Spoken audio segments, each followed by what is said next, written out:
Subscribe to our YouTube channel for in-depth interviews of India Inc.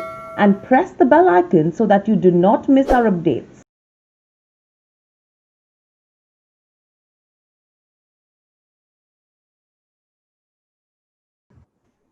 Hello and welcome to Nirmal ladies and gentlemen. I'm Hinal Dadia. We have with us Kunal Shah, Head of Commodities Research, joining in. Welcome to the show, Kunal. My first question coming to you is with what's happening in terms of crude. Clearly, after Saudi, you have even Iraq who's gone ahead and cut October crude pricing to Asia. Now, that's something which is a development that we have been picking up. So, do you think overall crude oil market could soon be in an oil glut era from here on? Yeah, oil market is definitely in a glut. There is no second thought on it, and mainly because of the COVID-19 crisis, doesn't seem to be ending in major economies. The oil demand is not recovering. So earlier, OPEC has cut the production to 10 million barrels. Now it is still 7.7 million barrels of production cut, but the demand is not resuming to really support the prices. So I think the till the time we get a news of vaccine effectively be tested in US, in Europe, I don't think so. Oil prices are going to shoot up immediately. So you will see a bouts of upside till 2790, 2800, but the trend is definitely not going to be very bullish. So in morning, we had given intraday buy call. Please maintain a strict stop loss. But I am of the view that 2780, 2800 are the levels to go short, and 2680, 2670 are the levels to go long. For evening session, you may see a dip that it may decline to the level of 2700, but I think it should gradually pick up from there. So another 25 30 rupees downside what you can see, but not very bearish. 2680 should hold. Right. So overall, Kunal, with this, in terms of the demand as well, you have the US EIA, which actually cut its 2021 demand growth outlook as well to 6.5 million barrels per day. Now, they are expecting the Chinese demand to grow by around almost 1 million barrels per day next year, and not 1.5 million barrels per day that they had actually projected in the month of August. However, if you see in terms of Chinese consumption as well, that has been reducing right now. We're not seeing a pickup. What is this data point also indicating to you? Well, China's demand have declined recently, but now it is showing a sign of revival, but not that great revival that it is going to make up for the loss of demand of US. So I don't think so that this number will lead to any major spike. So China's oil demand is still not reached to a pre-COVID level. So not it's not going to support prices significantly. Right. Overall, moving away from crude with what's happening in terms of gold and silver, especially in terms of gold, we are seeing some bit of consolidation that's coming in. Clearly, do you think people are now even moving to platinum as a commodity in terms of trading? Do you think that's something? I know we don't really cover platinum, but are you seeing that shift happening? Platinum, I'm not seeing the prices since it is not trading on the Indian exchange. I'm not keenly covering it, so won't be able to comment on platinum. Right. And gold and silver, what would you recommend right now? I mean, are we expected to see that consolidation to continue with regards to gold? See, consolidation is already continuing, and we are seeing that both the commodity gold is holding 50,500, silver is holding 67,000. So until these levels are breached, I will not be very bearish, and I would recommend to go long at dips. So gold, I would recommend to go long around 51,350, upside target 51,550 to 600.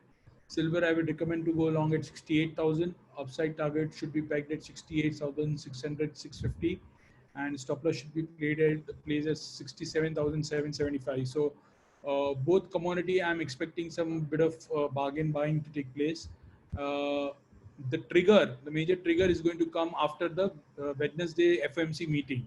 So what Fed has to say, what is going to be their outlook going forward, what is their stance on the monetary policy going forward will be. So all these factors will determine the outcome of gold silver. Right. So overall, with all of if you have to look at base metals as well, in today's day of trade, we are witnessing selling for a second consecutive week. In today's session as well, especially lead has fallen more after, and after that it's nickel.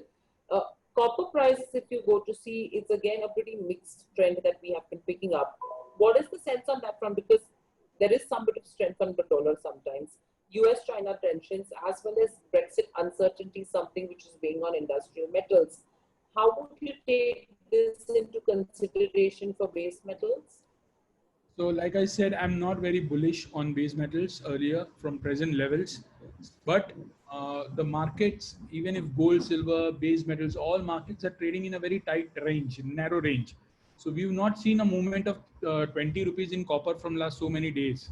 We've not seen a movement of more than 10 rupees in zinc, lead, any other commodity.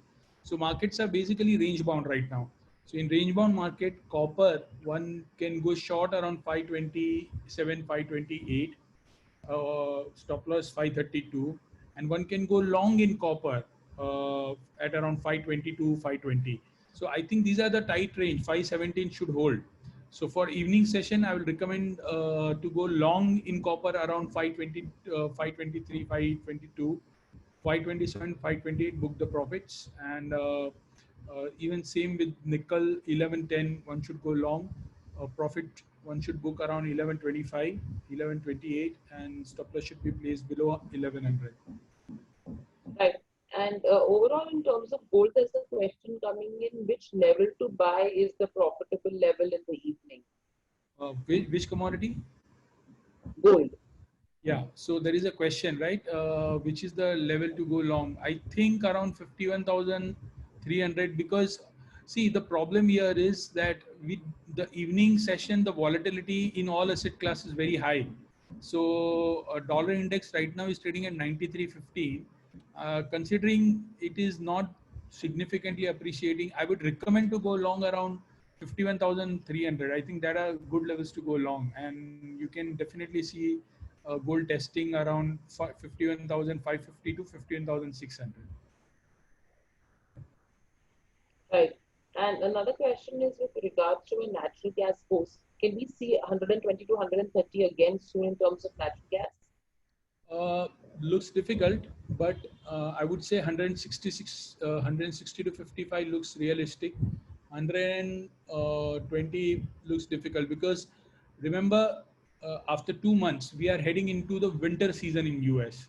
So the inventory will start to see major withdrawal.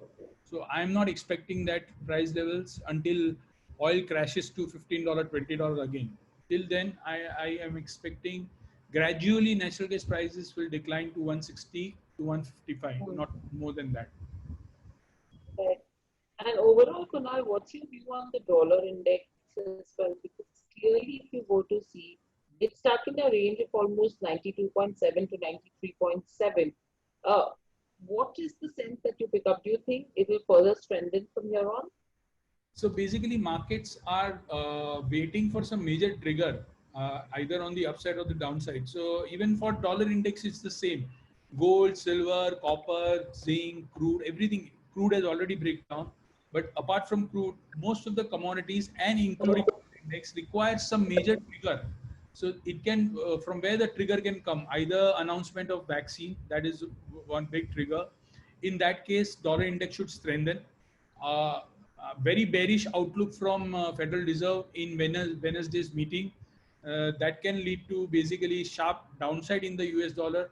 So these are the triggers which markets are waiting. Till then, markets are going to be like this, very dull and very volatile. But we can obviously use this volatility in our advantage by sticking the right call. Don't basically do when there is an extreme greed at that time, avoid buying. So what generally happens, I've noted this trend.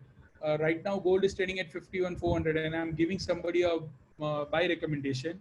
So they will not buy now. But the moment it is up by 250 rupees, 300 rupees, and screen is showing that it's looking really good buy. At that time, people buy and they end up, when the gold price goes down, they end up booking losses.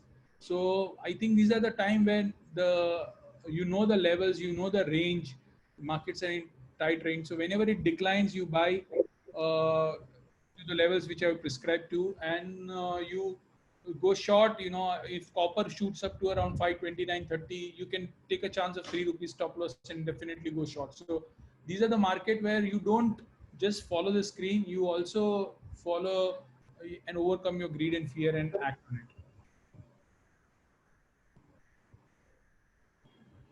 Absolutely, very rightly pointed out, Kunal, in terms of the commodities market and what's happening right now. So thank you so much for joining in. Thank you, participants as well. We will be back with Kunal on Wednesday at 4 o'clock. Thank you so much.